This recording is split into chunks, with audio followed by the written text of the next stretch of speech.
Fire under church.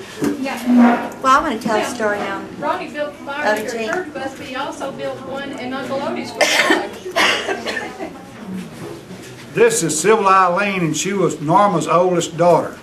So you got a story you want to tell us, Sybil? Well, I want to tell a story on Gene, or for Gene. When he was living in that little house by Nanny's house, in the middle of the night, I got the worst earache. I mean, I got an earache so bad I was just crying. So Nanny said, well, you wait a minute. I'm going to go over and get Odie Gene and get him to blow cigarette smoke in your ears. And he did, and it cured it. I quit smoking after that. I know, that was the end of it.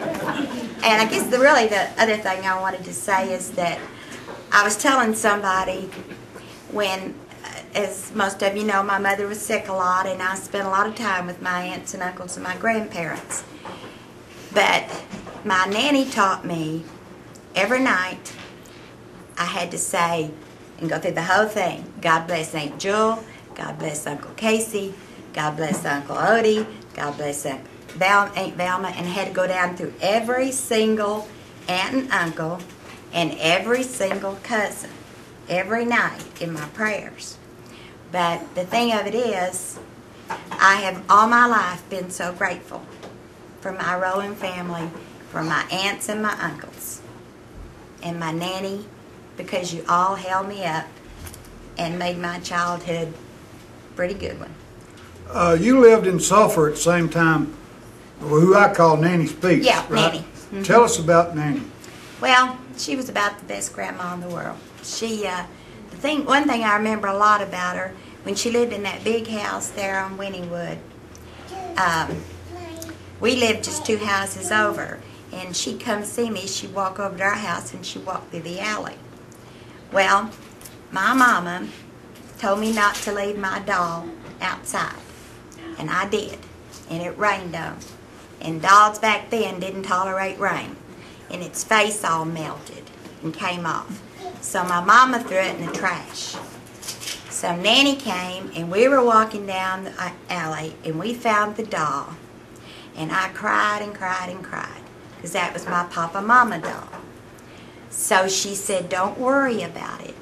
So we went back home, we took the doll, and she made it, where its head caved in, she made it a little bonnet, and she got some stuff and put on its face, and put some lipstick on its face, and its hand had come off.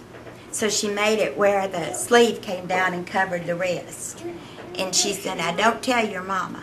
And we kept that Papa Mama doll in her quilt box for I don't know how long, until I finally got it, took it home. I thought my mom would be mad. She didn't care. And I gave it to my daughter, and she took it outside and lost it. But I never will forget Nanny and the Papa Mama doll. Anything else you want to tell us, Sybil? Oh, I could go on for a long time about Beth and wild times we had in Pecan Gap. And I won't do it, but she was a wonderful, wonderful cousin. When my mom got sick and I had to come here and live with Nanny,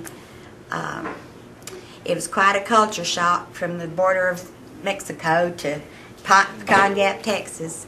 And she was a senior, and I was a 7th grader.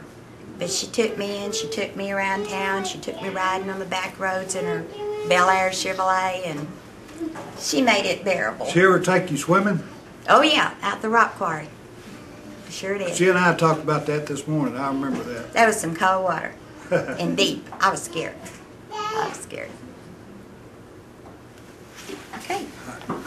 Anybody else want to tell stories?